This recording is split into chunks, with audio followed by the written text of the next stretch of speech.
When you receive the Holy Communion, close your bodily eyes so that your interior eyes will be opened and you will see Christ at the center of your heart. Words of Saint Teresa of Avila. Dear brothers and sisters in Christ Jesus, today, the 15th of October, Holy Mother, the Church, celebrates Saint Teresa of Avila, a great reformer. Saint Teresa of Avila was born in Spain, and her young age was in faith, devotedness, and in love of God. When she was still 20, she was moved by this writings of Saint Jerome, and she joined into the convent. Prayer is the doorway to graces, and she felt that by being in the convent, it is easy way to heaven. That's how she took it, and the Confessions of Saint Augustine was a great inspiration to her. Prayer and self-indulgence do not go together. This is what she always believed.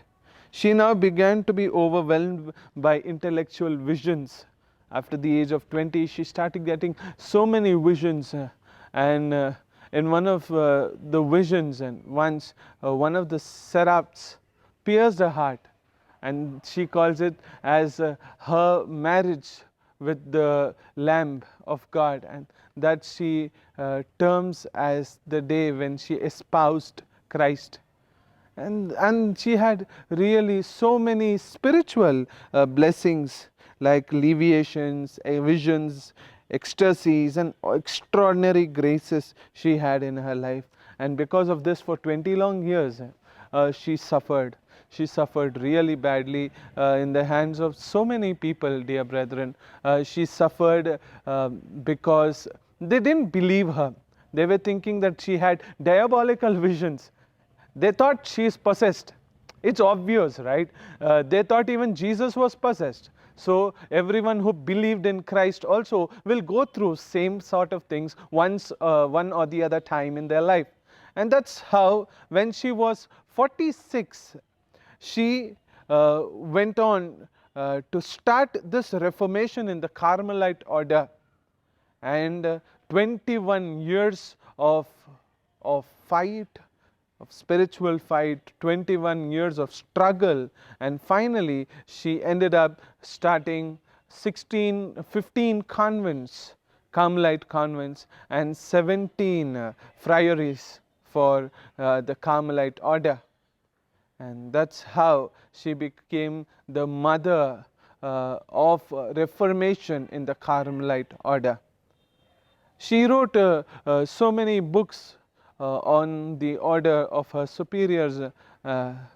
One was The Interior Castle, in which this so beautifully shows the way in which there are different chambers, and in the final chamber of the castle is the King of Kings. And she also wrote other books such as The Story, The Way of Perfection, The Conception of the Love of God.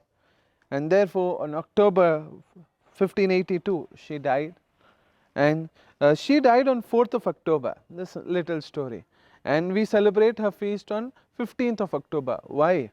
Because in the year 1582, the calendar was changed, and after 4th of October came 15th of October. So that's how the calendar was changed. Days were pushed. 1582, a year to remember. So that's how her feast is celebrated on 15th of October every year. So Saint Teresa of Avila stands as a mystic, doctor of the church, someone who went through all the struggles, all the pain, in order to get faith to people, to be a warrior of faith. Amen.